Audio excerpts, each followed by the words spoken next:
Yes, the focus today was laser. Well, I'm here today to talk about the economy and almost nothing else. Because it's not looking that great. Benefit numbers are going the very wrong way to hit the government's... I don't know if that was Mr. Luxon's segue he wanted, but certainly Stuff.co.nz, that was quite a slick segue into what they wanted to say. Let's just get that again, that slick segue. Here we go. Nothing else.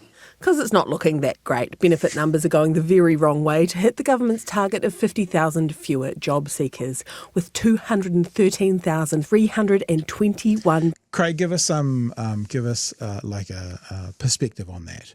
I mean, Chewie showed us a graph last year that had a spike in unemployment at the global financial crisis, and then a spike in unemployment at COVID, and then the biggest spike of all was the last kind of 12 to 18 months under this government with none of those world crises.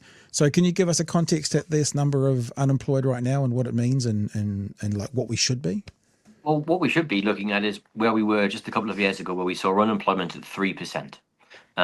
And we saw the numbers of people on Jobseeker Support heading for 5 figures rather than 6 figures. And the real challenge here is the number of people who are on Jobseeker Support or other forms of benefits for longer than a year, because those groups are then the hardest to get back into work. And what we're seeing with record numbers of people entering Jobseeker Support is that the job of government gets harder, but actually they're putting fewer resources into helping those people then get back into work. They're just parking them on Jobseeker essentially and saying that's fine. So with unemployment, we know continuing to rise in the future. We anticipate unemployment rising to about 5.5% by the middle of this year. That number is going to continue to grow, and it represents 213,000 families where there's somebody out of work, there's a household without an income, and those are people who, in a normal economy, where we see growth or we see unemployment being lower, that number would be far lower. It would be heading towards the 140s rather than being 213.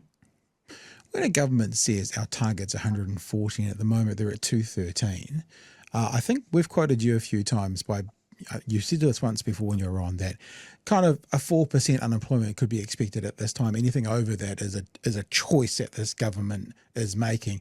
If you stand by that, does this government look at this and do they go, that's okay, we're going to get it to 140 at some stage? Or is this setting their ninth floor PR team's heads on fire looking at these numbers? Oh, both is the honest answer. Their 9th floor PR team, and it's the 8th floor is with the PR team for the Prime Minister. But they'll be running around saying, well, how do we sell this as good news?